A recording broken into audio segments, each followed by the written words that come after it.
Good morning students. आज हम first unit का बिल्कुल लास्ट टॉपिक रिवाइज करने जा रहे हैं। ये हम पहले भी कर चुके हैं।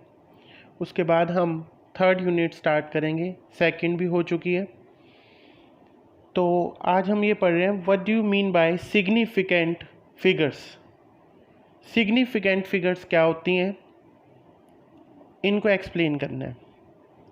ये सिग्निफिकेंट फिगर्स जो टॉपिक है वो बहुत ही इजी है और ये एमसीक्यू में जनरली पूछा जाता है। कह रहे हैं the significant figures are the digits whose values are actually measured in a particular measurement. यानी जैसे हमने किसी चीज़ का डायमीटर मापा, अब उसका डायमीटर जो है 2.3 सेंटीमीटर आया या फिर 2.35 सेंटीमीटर आया, तो जो हमारे पास मेजरिंग जो डिवाइस है वो एक्चुअल में कितनी पर्टिकुलर मेजरमेंट हमें देता है वो उसकी कहलाती है सिग्निफिकेंट फिगर्स। दस इसको दूसरे ढंग में हम ये कह सकते हैं significant figures are those digits in a measurement that are non reliably, यानी जो हमने रिलायबल तरीके से, मतलब जो एक्चुअल तरीके से हमने उसे मेजरमेंट किया है, plus one additional uncertain digit, और उसके साथ एक डिजिट और एक्स्ट्रा ली जाती है जो अनसर्टेन हो, यानी जो करेक्ट है या नहीं है पर अंदाजे से हमने उसके साथ अनसर्टेन डिजिट को जोड़ा गया। The uncertainty in the digit is equal to least count of the measuring device. और ये अनसर्टेन डिजिट भी कितनी होगी, ये जिस डिवाइस से हम मेजरमेंट करें उसकी लीस्ट काउंट के जितनी होगी। लीस्ट काउंट का मतलब, किसी डिवाइस की लीस्ट काउंट का मतलब होता है कि वो कम से कम कितना मापता है, वो उस डिवाइस की क्या होती है, लीस्ट काउंट। तो लीस्ट काउंट जितनी अनसर्टेन डिजिट जो है वो रिलायबल वैल्यूज़ जो हैं डिजिट्स हैं उनके साथ एक जोड़ देते हैं, तो हमें टोटल सिग्निफिकेंट फिगर्स का पता चलता है। आगे हम इसके बहुत सारे एग्जांपल्स पढ़ने वाले हैं जिनसे आपको ये सब क्लियर होगा कि कैसे सिग्निफिकेंट फिगर्स यूज़ में आती है। The accuracy of measurement of any quantity is determined by significant figure.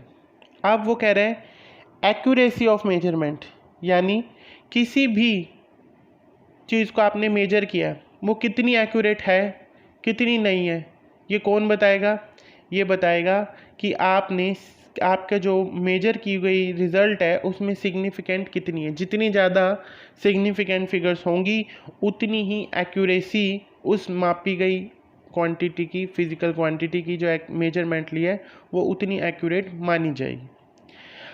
अब रूल्स हैं सिग्निफिकेंट फिगर्स के, जैसे पहला rule, all non zero digits are significant. जैसे किसी ने मेजर किया, कोई फिजिकल क्वांटिटी दिखाई y, ये आ रहा है 4 3 7 2। अब 4 3 7 और 2 ये सारी चारों क्या है, नॉन ज़ीरो डिजिट्स है, मतलब ज़ीरो नहीं है। तो इसका मतलब ये जो मेजरमेंट है इसमें कितनी सिग्निफिकेंट फिगर है, 4। देयर आर 4 सिग्निफिकेंट फिगर, 4 3 7 2, ये सारी चार हो गई। ये सारी नॉन डिजिट है, नॉन ज़ीरो है, इसलिए हमने इनको सारों को क्या माना है, सिग्निफिकेंट। फिर उसके बाद ये कहता है all zeros between two non zero digit, जैसे 6 और 4 नॉन ज़ीरो है पर इन 6 और 4 के बीच में 2 ज़ीरो आ रही हैं बीच में, तो अगर ये दो नॉन ज़ीरो के बीच में कोई ज़ीरो फिट हो जाती हैं बीच में, तो सारी क्या मानी जाएंगी, सिग्निफिकेंट मानी जाएगी। तो इसमें कितनी होगी, 1 2 3 4 5, तो हमने लिख दिया देयर आर 5 सिग्निफिकेंट फिगर्स। ठीक है, जैसे इसमें भी 3.0025 कितनी हो गई, 5 सिग्निफिकेंट फिगर्स, क्योंकि चाहे पॉइंट वाला नंबर है चाहे बिना पॉइंट वाला है, जो मिडल में मतलब ज़ीरो आएंगी वो सारी क्या होंगी, सिग्निफिकेंट में काउंट होंगी। इसके बाद नेक्स्ट एग्जांपल हम पढ़ते हैं। नेक्स्ट एग्जांपल है all zeros on the right of non zero digit. Right में जो होंगी वो नॉन सिग्निफिकेंट होंगी, जैसे y इज इक्वल टू क्या है, 82 के बाद 00, 8200 ये है ना, तो ट्रेलिंग ज़ीरो इसे बोलते हैं। कौन सी? ट्रेलिंग। जो पीछे होती है वो ट्रेलिंग ज़ीरो होती हैं, और जो आगे होती है उन्हें बोलते हैं लीडिंग ज़ीरो। तो ये जो ट्रेलिंग ज़ीरो है, ये देयर आर टू सिग्निफिकेंट, दो मानी गई हैं, 8 और 2 को, पीछे वाली 2 ज़ीरो को नहीं माना गया। ये सिग्निफिकेंट फिगर्स के क्या है, रूल्स हैं। फिर कह रहा है all zeros on the right of a non zero digit become significant when they comes from measurement. हाँ, अगर वो कहता है 8200 एक नंबर है सिर्फ, इसमें सिग्निफिकेंट फिगर कितनी लिखी है हमने 2, पर अगर ये कहता है कि ये 6700 और इसके साथ ये यूनिट भी लिखी हुई है मीटर, तो ये काउंटेबल है, यानी दे बिकम्स सिग्निफिकेंट, वो सिग्निफिकेंट हो जाएंगे when they come from measurement, जब वो मेजरमेंट में आएंगे तो ये काउंटेबल होंगे। समझे आप? Fifth rule, all the zeros on the right of last non zero digit in the decimal part are significant. अब बारी आई कि डेसिमल वाले नंबर में ट्रेलिंग या लीडिंग ज़ीरो की बात, तो ये कह रहा है कि डेसिमल वाले नंबर में जो ट्रेलिंग ज़ीरो होंगी वो काउंटेबल होंगी। ये 4 किस में? 72.00, तो 4 हो गई। ठीक है, इसमें भी ट्रेलिंग वाली काउंट नहीं हो, लीडिंग वाली काउंट नहीं होती, पर ट्रेलिंग वाली काउंट होंगी। तो ये भी कितना हो गया? 72 और 2 ज़ीरो, यानी ये भी कितनी मानी गई? 4। तो फिफ्थ पॉइंट को दोबारा से ध्यान से देखो कि यदि तो पॉइंट वाला नंबर है, डेसिमल वाला नंबर है, तो उसमें ट्रेलिंग ज़ीरो हमेशा काउंट होंगी, पर लीडिंग ज़ीरो काउंट नहीं होगी। इसमें भी ट्रेलिंग वाली काउंट नहीं होती नॉन ज़ीरो वाले में। वो यूनिट लिखी हुई है पीछे मीटर, तो काउंट होगी। डेसिमल वाला नंबर है तो होगी, डेसिमल वाला नंबर है आगे वाली नहीं होगी, ट्रेलिंग वाली ज़ीरो काउंट होगी। ठीक है, अब वो कहता है कि ये है जैसे number y is equal to 0.00875।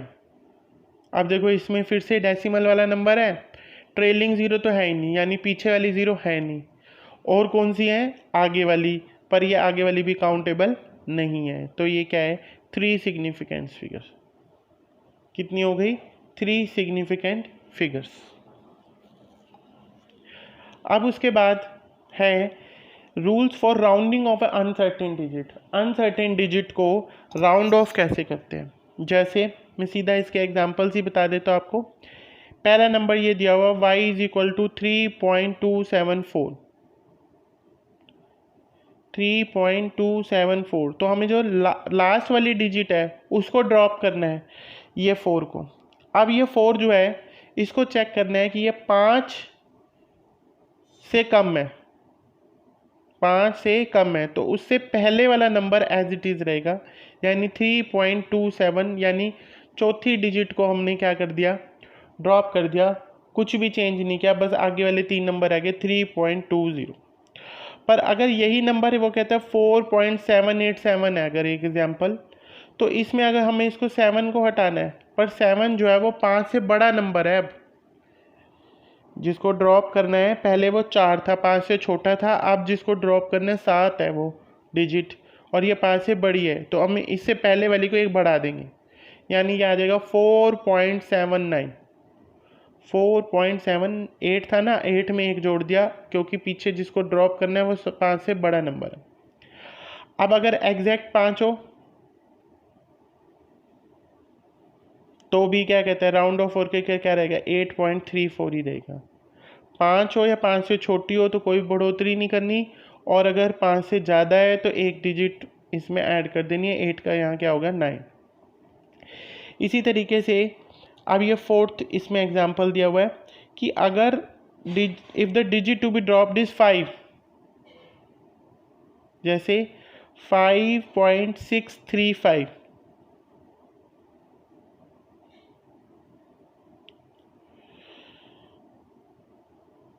इसमें हमें इस 5 को ड्रॉप करना है, जैसे इसमें भी करना था, इसमें भी करना था।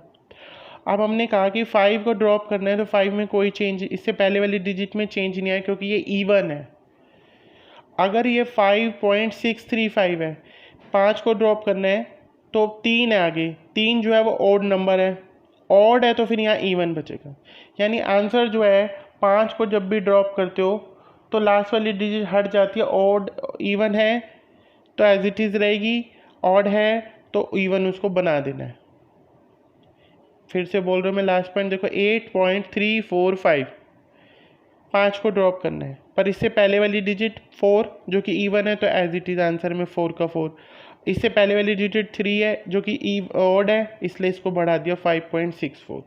तो इस तरीके से आप ये दोनों टॉपिक को बहुत आसान से हैं, बस ऐसे एक नंबर दिया होगा, आपको राउंड ऑफ करना होगा या सिग्निफिकेंट फिगर्स की संख्या बतानी होगी।